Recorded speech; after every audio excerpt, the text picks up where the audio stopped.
क्या मोकामा में, जो कि अभी तक बहुत ही शांति वहां पर छाई हुई है, वहां पर एक बार फिर से गैंगवार शुरू हो सकता है? क्या एक बार फिर से अनंत सिंह और सूरजभान सिंह दोनों गुट के समर्थक एक दूसरे के सामने आ सकते हैं? क्योंकि ताजा घटनाक्रम जो हुआ है वो इसी ओर इशारा कर रहा है और वहां पर तूफान से पहले की शांति दिख रही है। क्योंकि सूरजभान सिंह के बहनोई खन्ना सिंह उर्फ माधव कुमार, उन पर आरोप लगा है कि उन्होंने अनंत सिंह के 2 समर्थकों पर जानलेवा हमला किया है और इस हमले के कारण एक समर्थक अब जिंदगी मौत के बीच में संघर्ष कर रहा है और पीएमसीएच में भर्ती है। तो आखिरकार जो आरोप लग रहे हैं, क्या इस ओर इशारा कर रहे हैं कि चूंकि अनंत सिंह अभी बेऊर जेल में बंद हैं, इसलिए सूरजभान सिंह के जो समर्थक हैं, जो उनके रिश्तेदार हैं, वो अपनी चुनावी रंजिश का पूरा यहाँ पे अपनी खुंदकबाजी निकालना चाहते हैं और अनंत सिंह के समर्थकों को घेरने में लगे हुए हैं? क्या है पूरा मामला, जानेंगे आज के इस रिपोर्ट में। इसे आखिर तक जरूर देखिएगा। नमस्कार, मैं हूं डॉक्टर सुरजीत सिंह और आप देख रहे हैं YBN बिहार झारखंड। अगर आपने अभी तक इसे सब्सक्राइब नहीं किया है तो सब्सक्राइब कर लीजिए और अगर आपको ये वीडियो अच्छा लगे तो लाइक कीजिए, शेयर कीजिए, कमेंट जरूर कीजिए। तो जिस तरीके से आरोप लगे हैं सूरजभान सिंह के बहनोई पर, खन्ना सिंह पर, उसके बाद से पूरा माहौल तनावपूर्ण हो चुका है। मोकामा में अब आहट देखी जा रही है कि क्या इस घटना पर पलटवार अनंत सिंह के गुट के लोग करेंगे? क्योंकि अक्सर यह देखा गया कि जब इस तरह की घटनाएं होती है तो इस पर पलटवार जरूर होता है। अब पहले इसको समझिए कि यह घटना क्या है, क्या आरोप लग रहे हैं और इसको लेकर के अब मोकामा पुलिस, पटना पुलिस क्यों बहुत ज्यादा सतर्क है, क्यों मोकामा में वो बिल्कुल ही जो पूरा इलाका है वहां पर सतर्कता बढ़ा दी गई है।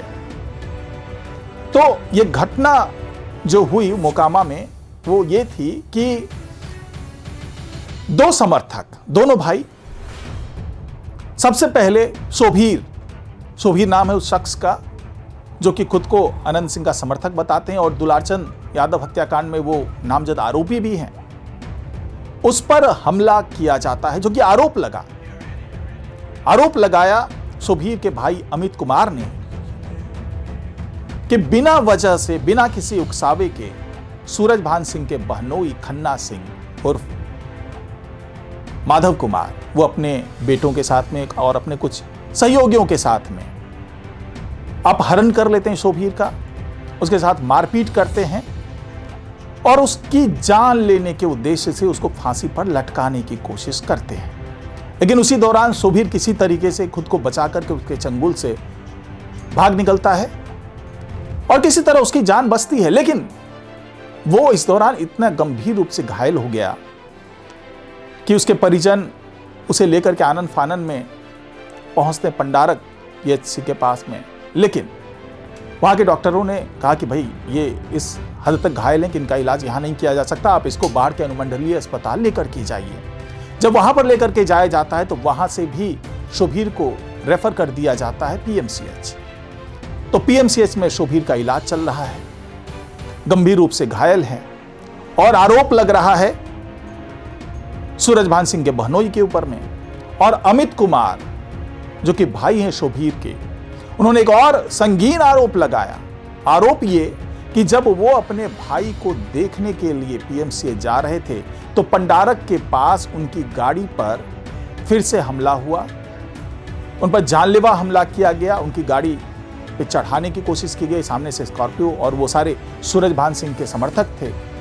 यानी कि अमित कुमार को भी मारने की कोशिश की गई। अमित कुमार ने बताया कि दुलारचंद हत्याकांड में उनका कोई लेना देना नहीं है, लेकिन यह जरूर है कि पूरे मामले में उन्होंने अनंत सिंह का समर्थन किया था, अनंत सिंह के साथ वो रहे हैं, अनंत सिंह के समर्थक हैं और उनके खिलाफ, उनके 3 भाई हैं अमित कुमार, तो उनके 3 भाइयों के खिलाफ आरोप लगा था कि ये दुलारचंद यादव हत्याकांड में शामिल हैं। यही वजह है कि उस पुरानी चुनावी रंजिश का बदला अब गिन गिन करके अनंत कुमार, जो अनंत सिंह हैं, उनके जो समर्थक है अमित कुमार, शोभीर, उनके भाई, सभी से गिन गिन करके बदला लिया जा रहा है और सबके पीछे में है सूरजभान सिंह।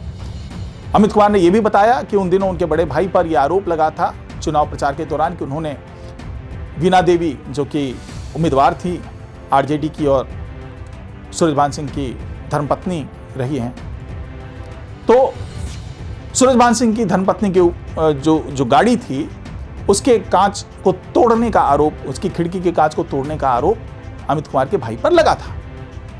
यानी कि ये रंजिश जो है वो चुनावी रंजिश है। चुनाव के वक्त से ये सारी चीजें चल रही थी और अब सूरजभान सिंह के समर्थक गिन गिन करके, चुन चुन करके जो अनंत सिंह के समर्थक हैं उनसे बदला लेने में जुट गए हैं। अब सवाल यह भी उठ रहा है कि क्या सूरजभान सिंह को ऐसा लग रहा है कि चूंकि अनंत सिंह जेल में बंद हैं, उनके सारे समर्थक बिखरे हुए हैं, उनकी अगुवाई करने वाला कोई व्यक्ति नहीं है, तो यही मौका है कि हमले कर दो, जानलेवा हमले कर दो और बदला ले लो, उस चुनावी रंजिश का बदला ले लो, क्योंकि हार से तिल मिलाए हुए तो सूरजभान सिंह हैं। लेकिन क्या जो अमित कुमार ये दावा कर रहे हैं कि लगातार हमले हो रहे हैं, इस दावे में कितनी सच्चाई है? क्योंकि पुलिस का यह कहना है कि अभी तक उनके पास कोई लिखित शिकायत नहीं मिली है, कोई आवेदन नहीं दिया है अमित कुमार ने या फिर उनके किसी भी परिजन ने कि इस तरह की घटना हुई है। अगर आवेदन आता है तो इस पर कार्रवाई की जाएगी। अमित कुमार का कहना है कि अभी हम लोग चूंकि अपने भाई को उसका इलाज करवाने में व्यस्त हैं तो हम अभी आवेदन नहीं दे पा रहे, लेकिन आने वाले दिनों में देखते हैं कि क्या करना है। तो यह भी माना जा रहा है, क्यों मैं कह रहा हूं कि क्या मोकामा में फिर से गैंगवार शुरू हो सकता है? क्या वहां पर अनंत सिंह और सूरजभान सिंह के समर्थक आपस में भिड़ सकते हैं? क्या अनंत सिंह जेल के अंदर से कुछ ऐसा करते हुए नजर आएंगे जिससे वो अपने समर्थकों को बचा सकें? तो उसके पीछे की जो सोच है वो यही है कि अभी तक पुलिस में आवेदन नहीं दिया गया। तो क्या यह माना जाए कि अब इसका जवाब वो खुद देना चाहते हैं? क्या यह माना जाए कि वो नहीं चाहते कि पुलिस इसमें हस्तक्षेप करे और अनंत सिंह के समर्थक अपने स्तर पर इस पूरे मामले को निपटाना चाह रहे हैं? और पुलिस को भी ऐसा ही लग रहा है। पुलिस को भी लग रहा है कि कहीं ऐसा तो नहीं है कि अंदर ही अंदर कुछ तैयारियां चल रही है और आने वाले दिनों में कोई बड़ा कांड हो जाए और पुलिस के लिए वो मुसीबत बन जाए। हालांकि वो बार बार कह रही है पुलिस कि हमने तमाम इंतजाम किया हुआ है, कोई भी इस तरह की कोई अप्रिय घटना नहीं होगी, हमने पूरी नजर बनाए हुए हैं हम लोग, और इंतजार कर रहे हैं कि कब आवेदन आता है और आवेदन आने पर हम लोग तुरंत उस पर कार्रवाई करेंगे।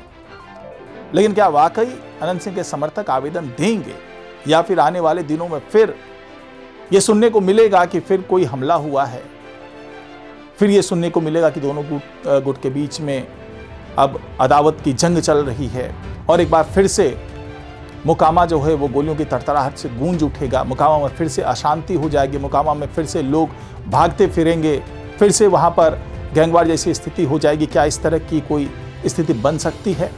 तो पुलिस भी अब पूरे मामले को बहुत ही गहराई से देख रही है, बहुत गंभीरता से पूरे मामले में नज़र बनाए हुए है और दावा तो यही कर रही है कि हमने हर उस जगह पे, हर संवेदनशील जगहों पर जहां पर कि इस तरह की कोई बात हो सकती है वहां पर नज़र हम लोग बनाए हुए हैं और सतर्क है पुलिस, इस तरह की कोई भी घटना होने नहीं दी जाएगी। लेकिन इतिहास कुछ और कहता है। तो फिलहाल आज की रिपोर्ट में इतना ही। नमस्कार।